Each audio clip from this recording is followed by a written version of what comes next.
Sutra Teratai yang menakjubkan. Bab 16, Panjang Usia Tathagata.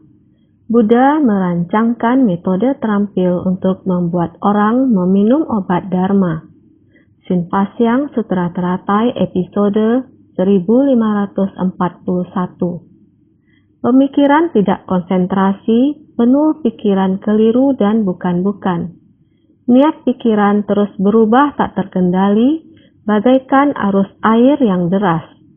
Terlihat sepertinya tenang, namun sebetulnya deras mengalir. Halus tidak kasat mata adalah amat halus sekali.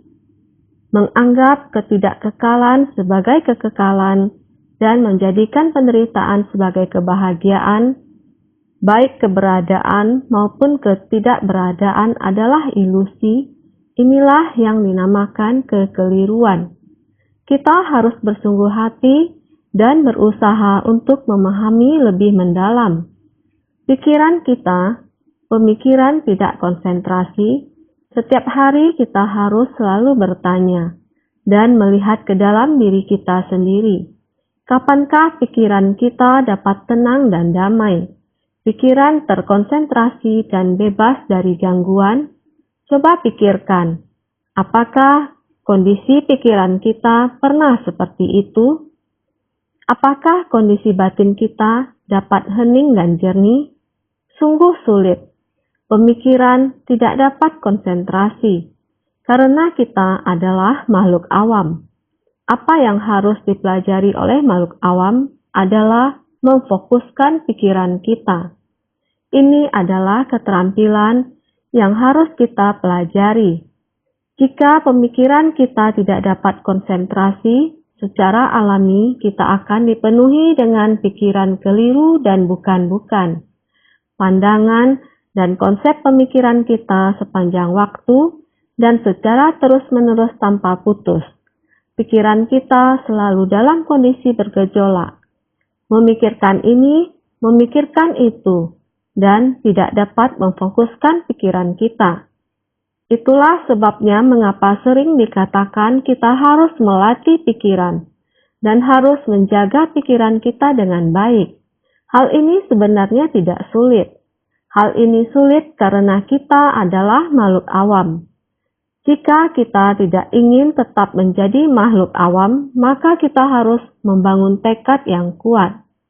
Jadi, niat pikiran terus berubah tak terkendali bagaikan arus air yang deras.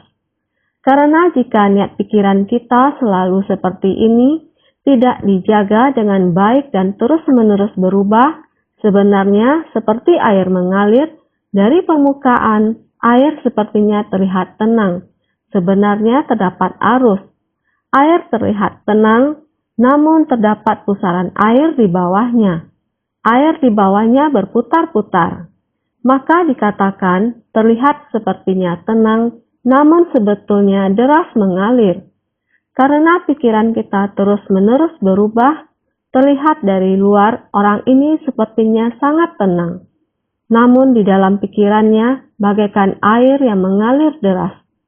Apakah batin kita sendiri juga demikian? Karena kita sendiri tidak dapat melihatnya. Dan ketika orang lain melihat kita, mereka juga tidak dapat memahami kita. Jadi, ini sangat halus. Kita sering berkata, sebersih pikiran bodoh akan melahirkan 3 tanda halus. Tanda halus ini, niat pikiran yang halus, tersembunyi di dalam batin kita. Kita sendiri juga tidak menyadarinya. Ketika kondisi muncul, saya marah, saya tidak menyukainya.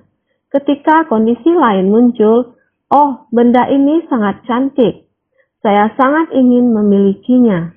Ini merupakan niat pikiran yang sangat halus. Di dalam batin kita, kita tahu jelas bahwa itu adalah kerisauan.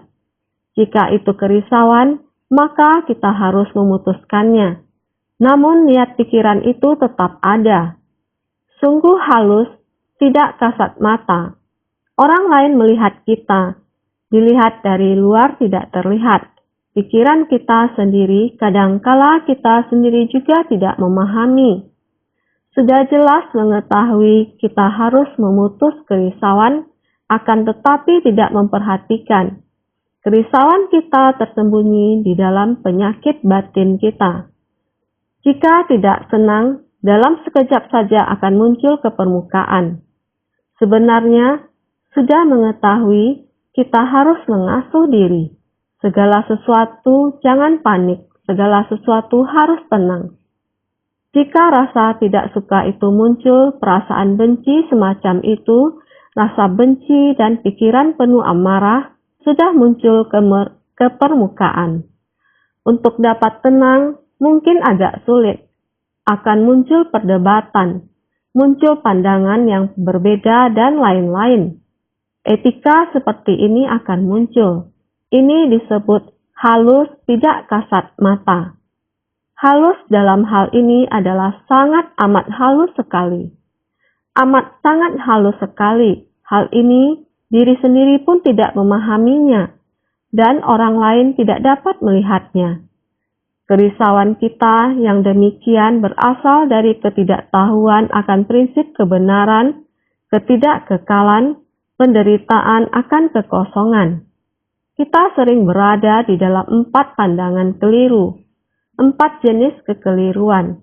Ketidakkekalan dianggap sebagai kekekalan. Kekekalan kita menganggapnya sebagai ketidakkekalan. Ketidakkekalan kita menganggapnya sebagai kekekalan, dan kekekalan kita menganggapnya sebagai ketidakkekalan.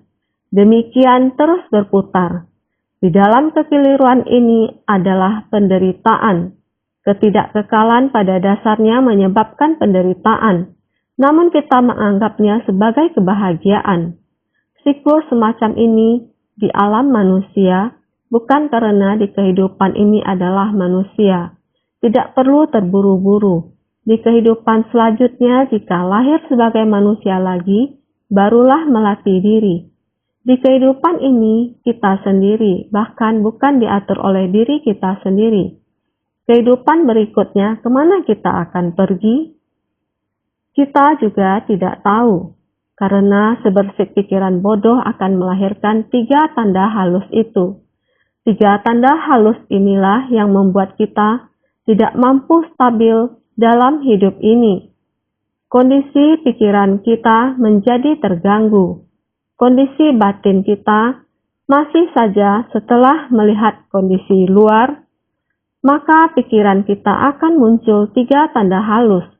Apakah itu suara yang kita dengar atau bentuk yang kita lihat?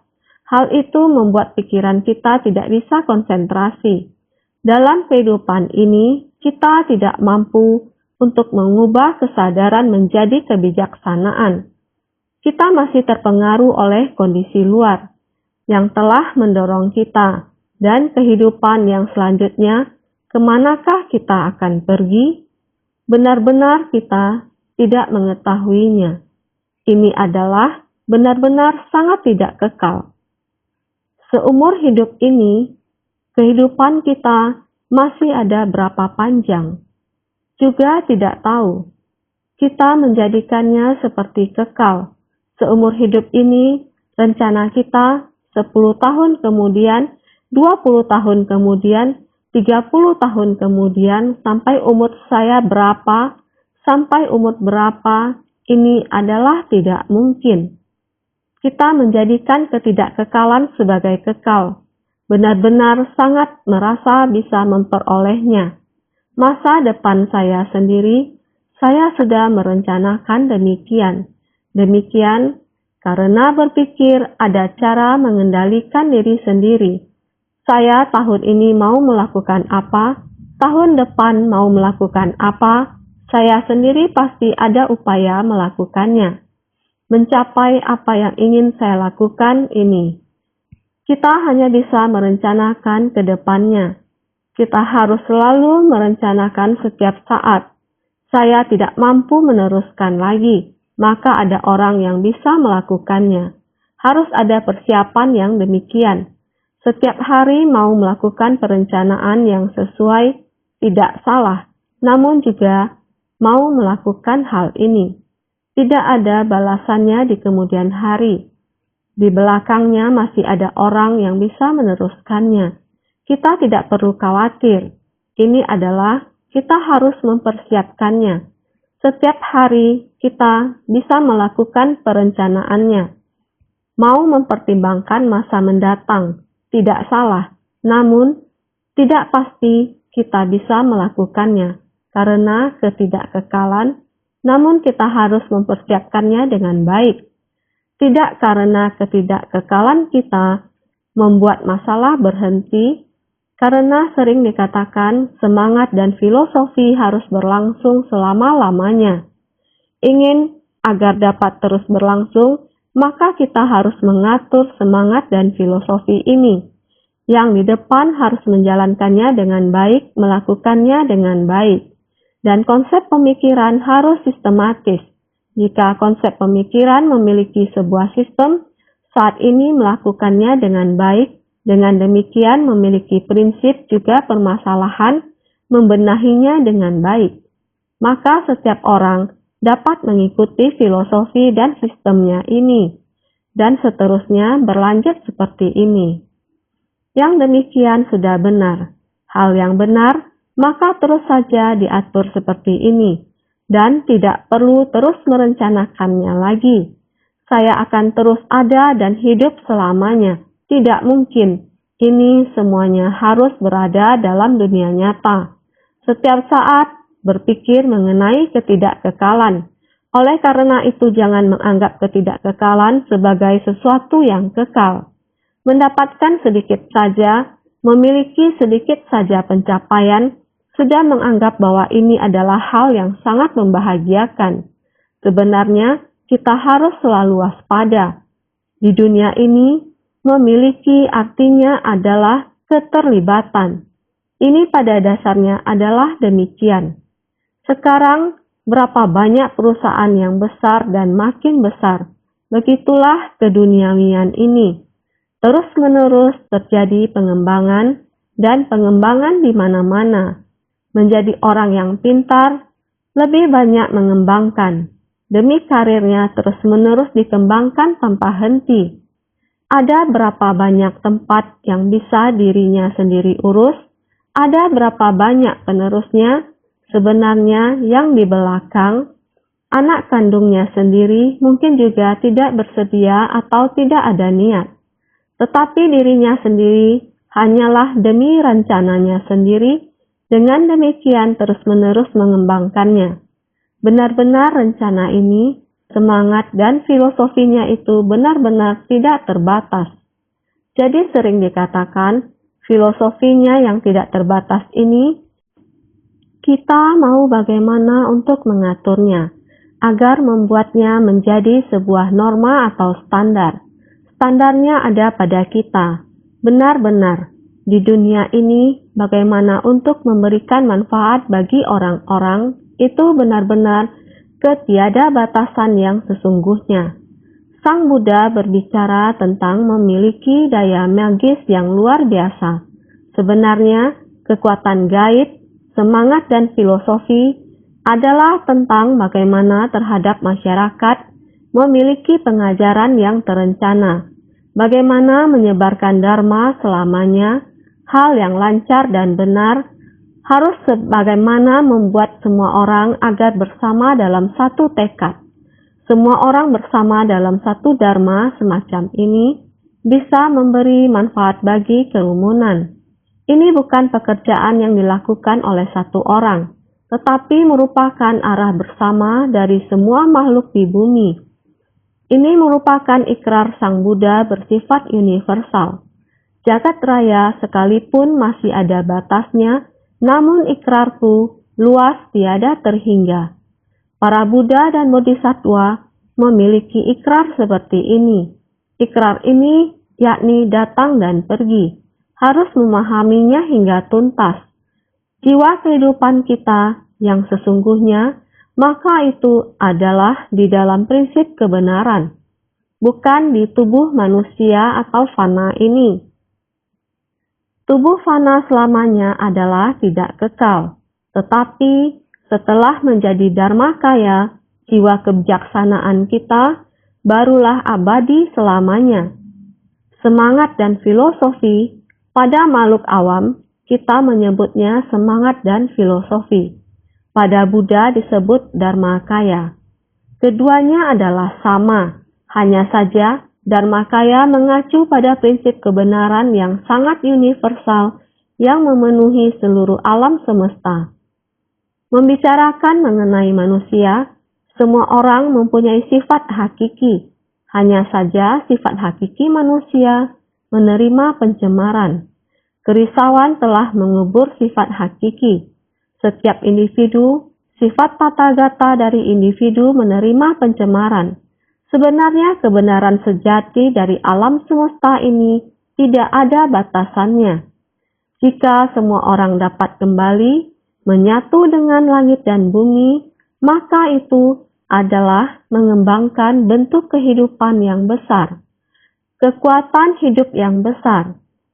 Itu adalah Dharma. Semua orang menggunakannya. Semua orang mempunyai arah yang sama. Maka ini tidak akan terputus. Maka tidak ada kekekalan dan ketidakkekalan. Maka tidak ada penderitaan atau kebahagiaan. Pengorbanan seperti ini yang dilakukan merupakan hal yang normal.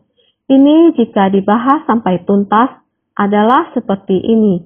Secara alami tidak akan ada menganggap ketidakkekalan sebagai kekekalan dan menjadikan penderitaan sebagai kebahagiaan. Karena sudah menyatu dengan langit dan bumi, maka tidak ada terputus, tidak pernah terputus.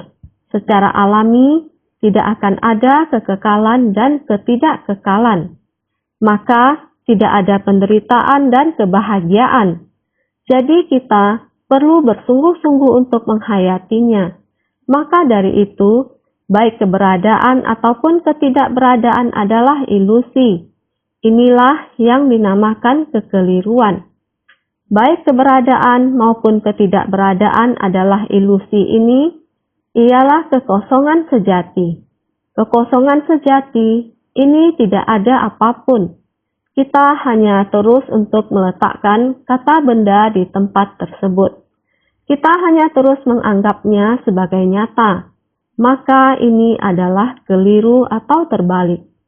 Kita manusia hanya demi karena ini, sehingga Sang Buddha begitu bersusah payah datang dan pergi dari alam manusia, sampai sangat bersusah payah.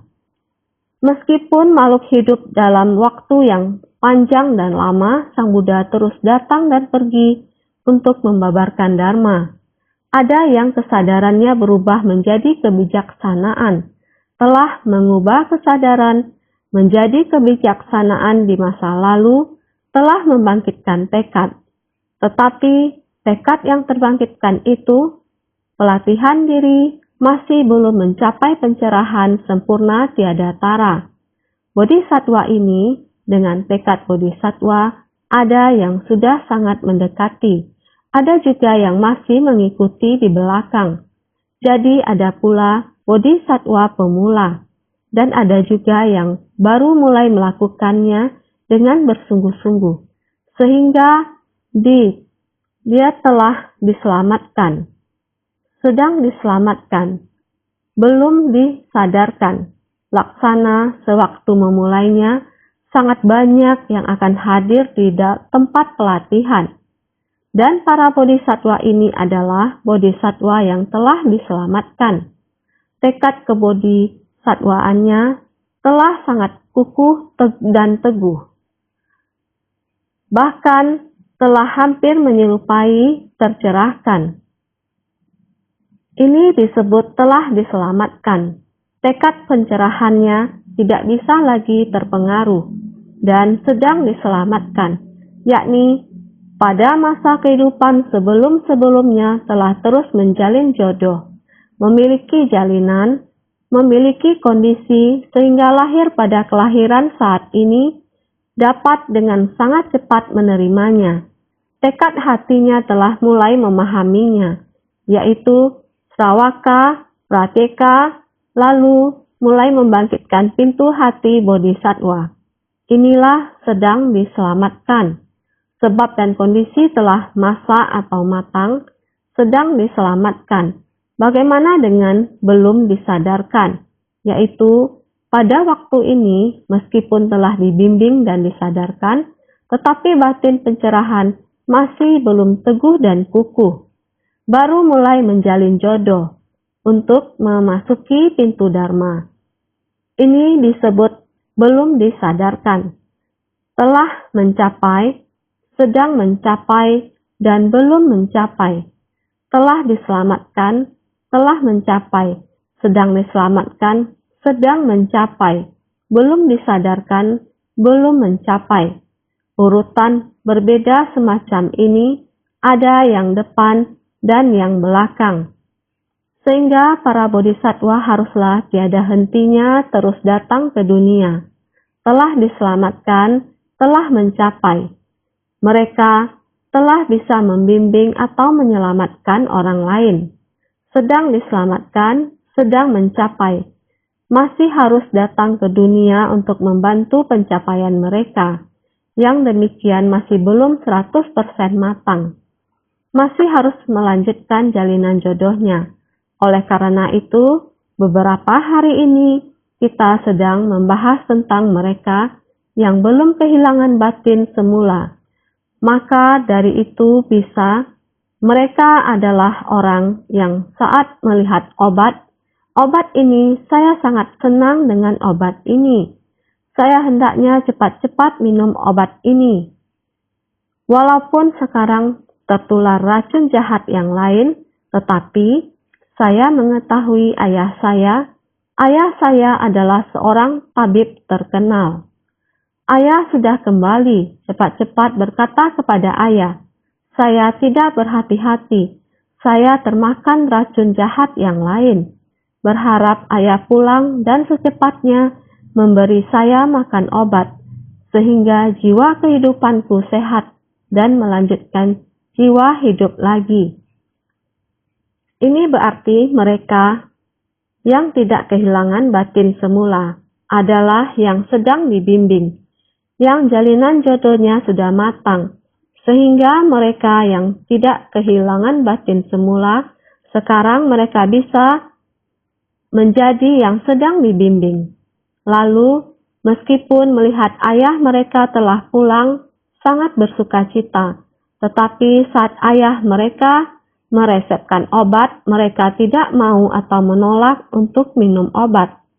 Masih berada dalam kondisi tersesat. Ini adalah orang yang kehilangan batin semula. Oleh karena itu, naskah sutra di depan menyatakan sisanya yang telah kehilangan batin semula. Ketika melihat ayah mereka datang, sekalipun juga bersuka cita, menanyakan kabar dan meminta agar penyakit mereka diobati, namun ketika diberikan obat, mereka tidak bersedia untuk meminumnya. Kenapa demikian? Hawa racun telah merasuk sangat dalam dan mereka telah kehilangan batin semula. Itu sebabnya mereka mengatakan kalau obat dengan warna dan aroma bagus ini adalah tidak manjur. Sutra Teratai bab 16 panjang usia Tathagata. Seperti inilah maksudnya, sehingga selanjutnya mengatakan, kenapa demikian? Mengapa mereka menolak untuk minum obat? Hawa racun telah merasuk sangat dalam dan mereka telah kehilangan batin semula. Itu sebabnya mereka mengatakan kalau obat dengan warna dan aroma bagus ini adalah tidak manjur. Sepertinya obat ini tidak sesuai dengan selera mereka. Mengapa demikian? Karena dia sudah sangat keracunan. Maka dari itu dia merasa obat ini tidak cocok atau sesuai untuk kebutuhan mereka. Sama seperti orang yang menggunakan narkoba sekarang sama disebut sebagai obat. Obat yang harus diminum adalah obat yang disukai dan dicari. Obat yang sebenarnya, dia masih tetap tidak mau menerimanya. Sebenarnya obat itu pahit di mulut. obat yang baik itu pahit di mulut. Oleh karena itu, dia tidak mau menerima.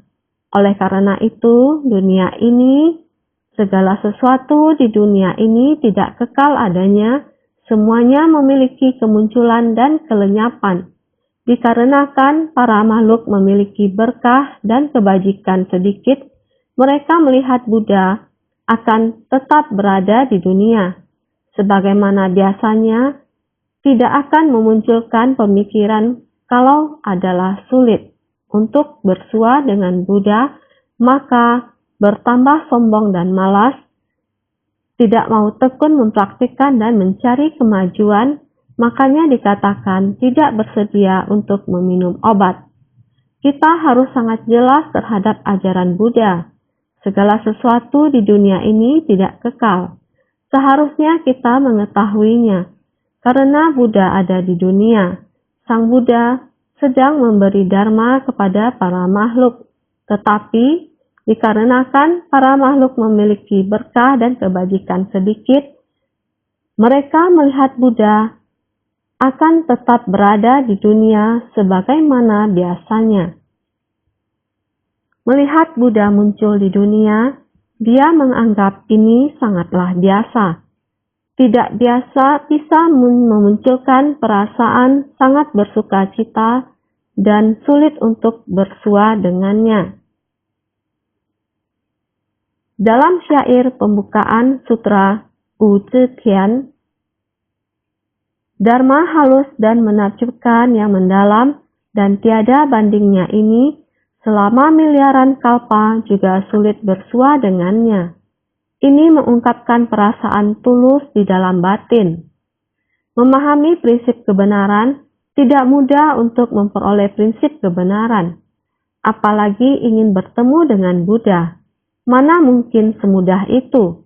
Akan tetapi, orang-orang yang memiliki sedikit berkah dan kebajikan, orang dengan berkah dan kebajikan sedikit, dia akan merasa bukankah ini sama dengan yang biasanya?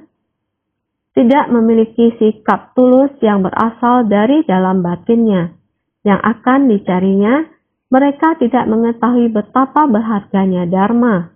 Mereka tidak menghargai ketika Buddha ada di dunia.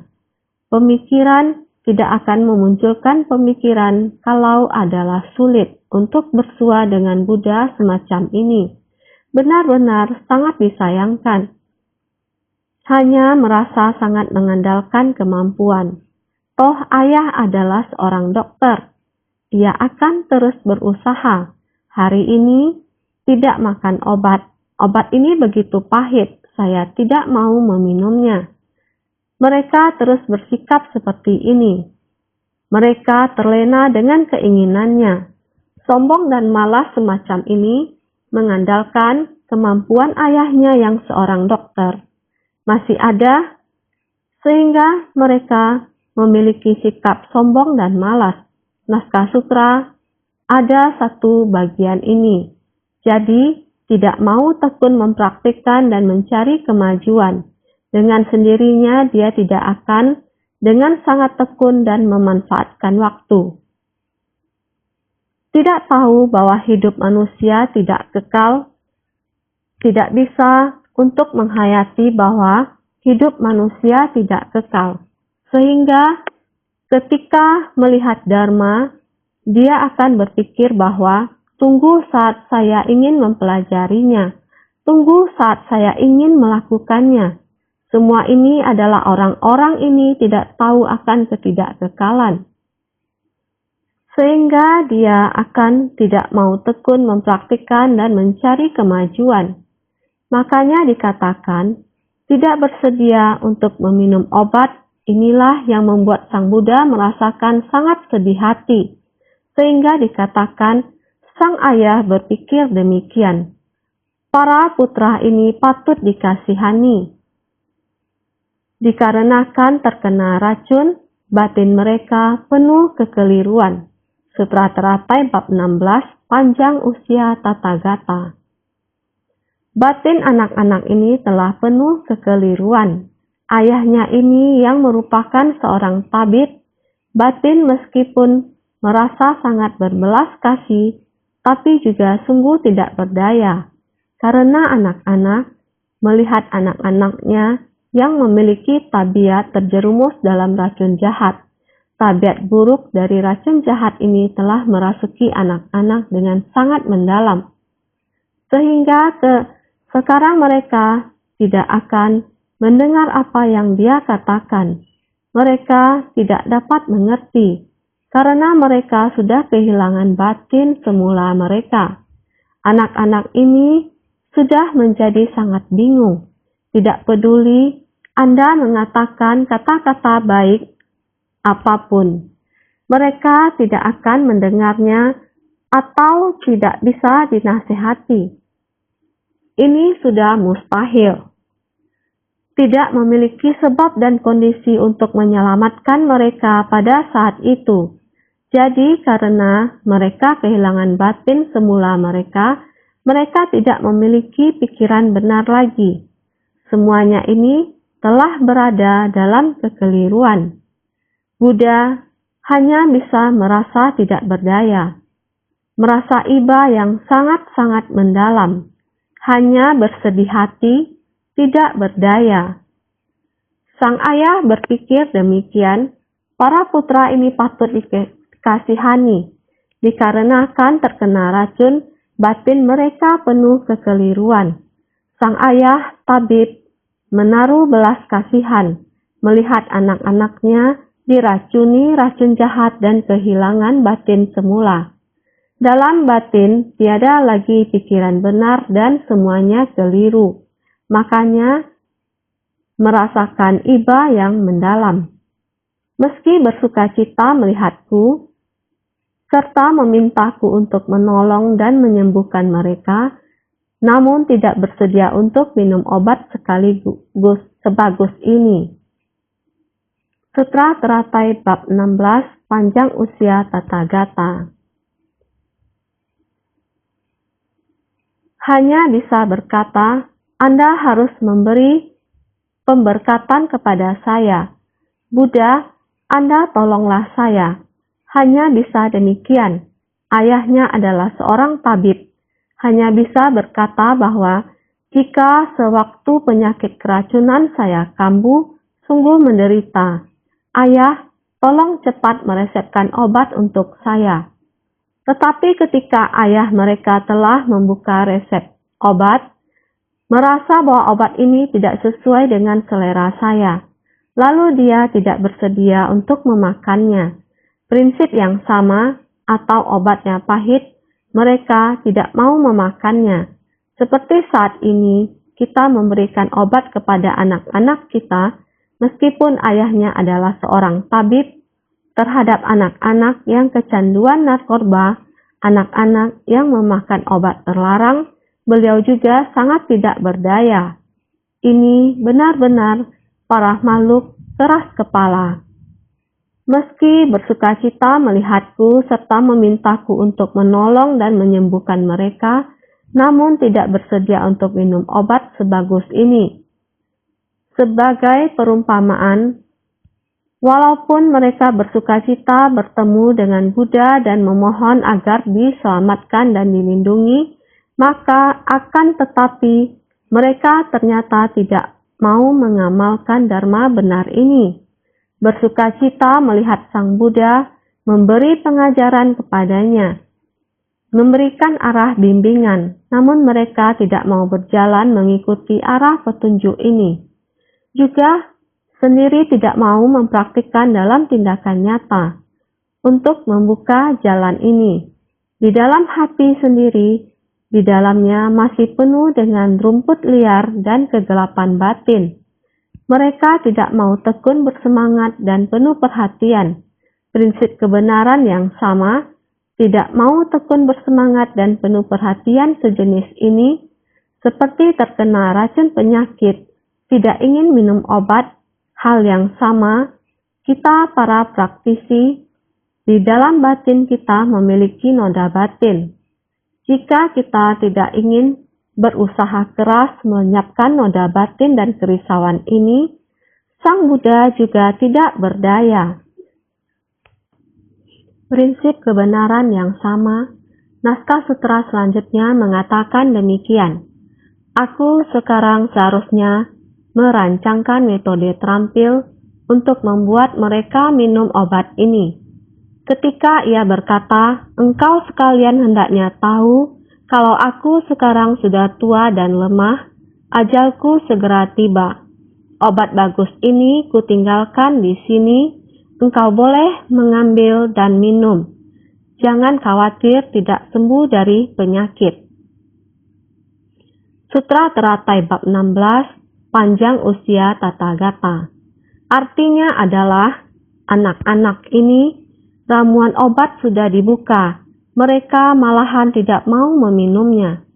Jadi dokter ini merancang sebuah metode terampil. Menggunakan sebuah metode mengatakan kepada anak-anaknya demikian. Aku sudah mau pergi, sisa hidupku tidak lama lagi. Ini seperti yang Sang Buddha yang katakan kepada para makhluk, mengatakan kepada para makhluk, aku sekarang seharusnya merancangkan metode terampil untuk membuat mereka minum obat ini. Sebagai perumpamaan kalau Buddha dengan pengetahuan dan pandangan penuh kasih merenungkan dan mempertimbangkan kalau sekiranya Buddha berdiam di dunia selamanya dan para makhluk tidak menerima dharma, maka tidak ada manfaatnya. Sedangkan menampakkan parinirwana malah akan memberi manfaat. Dari itu Buddha menyatakan akan memasuki parinirwana. Ini adalah metode terampil untuk membuat para makhluk memikirkan dharma benar. Seharusnya merancangkan metode terampil untuk membuat mereka minum obat ini. Adalah perumpamaan kalau Buddha membangkitkan hati maha belas kasih dan menerapkan metode terampil dengan menampakkan parinirwana. Guna membangkitkan tekad untuk mencari dharma menakjubkan di dalam batin mereka, merenungkan dan mempertimbangkan. Batin Sang Buddha juga demikian adanya. Beliau sangat welas asih terhadap makhluk hidup, sehingga tanpa terputus beliau berpikir, makhluk hidup keras kepala, bagaimana cara untuk menaklukkannya. Oleh karena itu, beliau merenungkan dan mempertimbangkan, sangat bersungguh hati dalam merenungkan, mengukur aspek batin dari sang anak dengan baik. Kondisi batin dari murid dan makhluk hidup, Sang Buddha sangat bersungguh hati. Dharma telah dibabarkan kepada Anda semua. Anda tidak mampu menerima Dharma dan menolak untuk segera tekun dan bersemangat. Telah memiliki sifat malas, metode apa yang dapat dipergunakan sehingga Anda mampu menjadi lebih tekun, sehingga Anda mampu membawa Dharma dan mempergunakannya di dalam batin. Inilah kesungguhan hati Buddha. Hasil dari perenungannya adalah demikian. Kalau sekiranya Buddha berdiam di dunia selamanya dan para makhluk tidak menerima Dharma, maka tidak ada manfaatnya. Karena Buddha, sebenarnya Buddha juga bisa secara abadi berada di dunia. Namun, beliau melihat para makhluk ini sedemikiannya, sehingga beliau juga harus menyatakan bahwa Sang Buddha juga akan segera memasuki parinirwana. Jika Buddha selalu berada di dunia, semua orang akan merasakan bahwa ini hal yang lumrah. Karena usia Buddha sangat panjang, jadi Sang Buddha merenungkan dan mempertimbangkan, menyamakan dengan usia duniawi. Usia 80 tahun pada era itu sudah termasuk umur panjang, sehingga Sang Buddha menampakkan usia duniawi. Saat beliau akan memasuki parinirwana, jika beliau masih tetap berada di dunia, tidak akan ada manfaatnya bagi para makhluk, sehingga beliau menyatakan akan parinirwana. Parinirwana demikian memberitahukan kepada semuanya. Waktu tersisa tidak banyak. Segeralah bertanya jika ada keraguan dalam hati Anda, jika ada keinginan untuk membina diri, dan sudah memahami, segeralah menggenggam waktu. Karena waktu tersisa tidak banyak lagi. Begitulah Sang Buddha merenungkan sedemikian rupa, lalu menyatakan akan pariniwarna. Akan lebih bermanfaat bagi para makhluk. Ini semuanya untuk menjelaskan kepada kita, waktu tinggal sedikit, harus segera. Jika Sang Buddha telah tiada, mungkin akan lebih dihargai oleh semua orang. Maka dari itu, Buddha menyatakan akan memasuki pariniwarna. Inilah metode terampil. Para Buddha memberi tahukan kepada semuanya, semua orang berada dalam kekeliruan ini. Walaupun tersedia obat, tetapi tidak mau memakannya. Sang Buddha harus sangat bersungguh hati. Kembali merancangkan metode terampil. Oleh karena itu, makna dari aku sekarang seharusnya merancangkan metode terampil adalah demikian, agar anak-anak mengerti dengan baik dan bergegas mengambil obat untuk dimakan. Laksana manusia tanpa Buddha, Anda semua akan mampu tersadarkan, maka akan segera bergegas menuju untuk maju. Sehingga karena demikian maka merancangkan metode terampil, laksana seorang ayah meramu obat. Anak mengerti untuk menggunakannya. Ibarat Buddha membangkitkan hati maha belas kasih dan menerapkan metode terampil dengan menampakkan pariniwana. Prinsip yang sama adalah demikian, membantu semua orang membangkitkan hati untuk mencari dharma menakjubkan. Jika Anda semua jelas, maka akan mampu untuk menerima dharma dengan sangat amat cepat. Sehingga karena demikian, seketika ia berkata, Buddha mulai berkata demikian. Seketika ia berkata, engkau sekalian hendaknya tahu. Sebagai perumpamaan kalau Buddha memberitahukan bahwa segala sesuatu di dunia ini adalah tidak kekal adanya. Makanya menampakkan memasuki pariniwana. Engkau sekalian, para murid, hendaknya tahu akan maksud ini. Perumpamaan seperti ini ingin memberitahukan kepada kita semua agar kita mengetahuinya, menasehati, berpesan, mengingatkan, memberitahukan kepada semua orang, segala sesuatu di dunia ini adalah tidak kekal adanya. Makanya menampakkan memasuki parinirwana. Waktuku tidak akan lama lagi, akan segera parinirwana, akan meninggalkan dunia. Semua orang harus menggenggam momen saat ini, sehingga para putranya, semua orang harus tahu prinsip kebenaran dari makna yang terkandung ini. Ini adalah pesan Buddha yang penuh perhatian kepada semua orang. Aku sekarang sudah tua dan lemah. Ajalku akan segera tiba. Periode transformasi dari Buddha akan berakhir. Makanya dikatakan tua dan lemah. Ajalku segera tiba, artinya sudah waktunya untuk memasuki parinirwana. Sehingga mulai berkata, aku sekarang sudah tua dan lemah. Ajalku segera tiba. Usiaku sudah berusia lanjut. Waktu tersisa tidak banyak lagi. Jadi periode transformasi dari Buddha akan berakhir. Sudah hampir tiba. Saya di dunia untuk membabarkan dan membimbing. Periode transformasiku di dunia juga sudah akan berakhir. Karena hukum alam di alam manusia, tubuh yang 80 tahun ini juga lelah semakin menua. Sehingga ajalku segera tiba. Waktu parinibbana juga akan segera tiba. Jadi akan bersiap untuk memasuki pariniwana. Jadi semua orang harus waspada, harus tekun dan bersemangat. Dharma yang butuh dipertanyakan harus segera dipertanyakan. Maknanya terkandung di tempat ini. Ingin menyemangati para murid, benar-benar harus segera tekun. Waktu yang tersisa tidak banyak lagi, harus menggenggam waktu yang ada.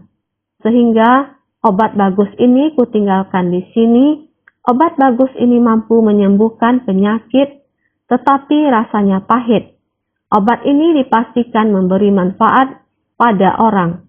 Juga diberi obat, tapi tidak mau minum, maka sekarang ditinggalkan di sini saja. Menunjukkan meski Buddha telah memasuki pariniwarna, namun ada meninggalkan ajaran sutra di dunia. Makanya dikatakan obat bagus di sini. Seperti ketika ayah melihat bahwa anak-anak tidak mau makan obat, dia memberitahu anak-anak, berkata, "Aku akan segera pergi lagi. Jadi, sebaiknya kamu minum obat." Terlebih dahulu menasihati dan berpesan akan hal ini. Sama seperti ayah penuh kasih sayang di dunia, akan segera meninggalkan keluarga. Obatnya diwariskan atau dibagikan dengan baik. Semua obat ini telah diwariskan atau dibagikan dengan baik. Setiap orang harus ingat untuk makan obatnya. Begitu perhatian. Jadi adalah obat mujarab yang mampu menyembuhkan penyakit. Dia mengingatkan semua orang, tetapi obatnya pahit karena obat yang baik rasanya pahit. Namun, obat yang pahit itu pasti bermanfaat. Hal ini tentu bermanfaat bagi tubuh dan kehidupan kita. Meskipun sulit untuk mempraktikkan Buddha Dharma, tetapi hal ini sudah pasti bermanfaat bagi jiwa kebijaksanaan. Jadi kita harus terus tekun dan semangat. Meskipun latihan spiritual agak sulit, hal ini tentu bermanfaat. Jadi berikan obat kepadamu jika kamu tidak bersedia memakannya. Namun obat ditinggalkan di tempat ini. Maka kamu bisa mengambilnya untuk dimakan. Demikianlah dipesankan lagi kepada mereka. Biarpun obat rasanya pahit, namun bermanfaat untuk nyawanya. Ini seperti menyampaikan kepada kita bahwa biarpun tekun berusaha melakukan pelatihan diri dan sangat lelah, namun terhadap jiwa kebijaksanaan kita tentu sangat membantu. Artinya sama, setelah Sang Buddha parinirwana, beliau meninggalkan dharma menakjubkan yang begitu bagus, yang kita gunakan saat ini. Mungkin kita adalah orang-orang yang kehilangan batin semula di masa lalu dan tidak mau menerima ajaran Buddha. Itu mungkin saja. Namun, karena ada sebab dan kondisi demikian, kita di saat ini, obat yang ditinggalkan atau diwariskan oleh Sang Buddha, kita akan dapat mengambilnya untuk digunakan. Kutinggalkan di sini, yakni menunjukkan meski Buddha telah memasuki parinirwana, namun ada meninggalkan ajaran sutra di dunia. Lalu obat bagus di sini, obatnya masih ada di sini. Jadi, engkau boleh ambil dan minum. Jangan khawatir tidak sembuh dari penyakit. Obat kutinggalkan di sini, engkau boleh ambil dan minum. Mengajarkan kalau boleh melatih diri sesuai dharma, menenteramkan hati dengan mengatakan agar jangan ada kekhawatiran dan keraguan, sebab ragu akan membuat tidak bisa terbebaskan dari penderitaan.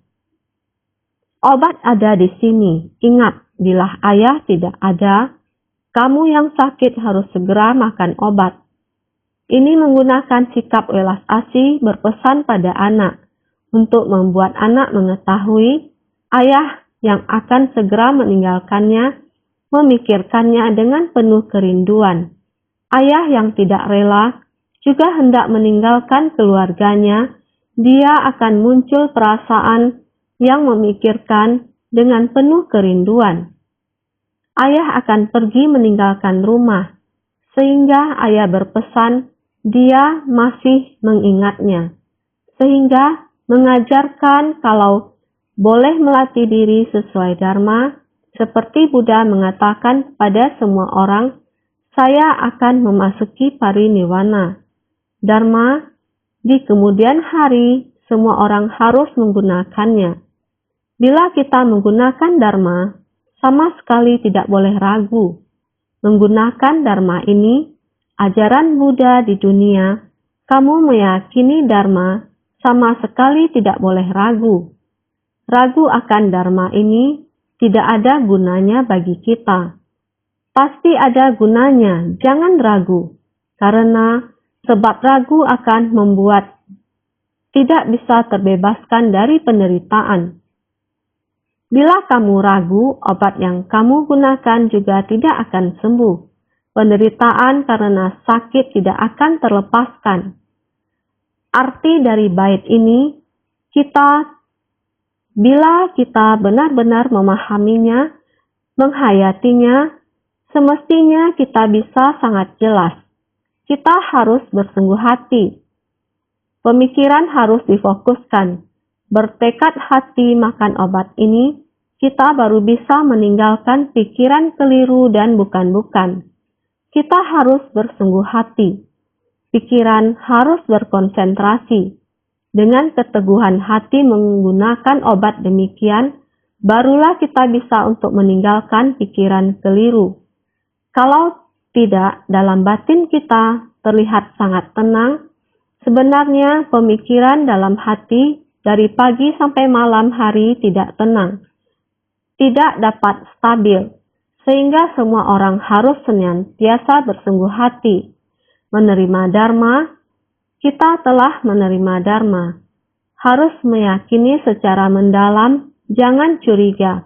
Dengan demikian, obat dharma baru bisa meresap dalam batin. Senantiasa harus bersungguh hati.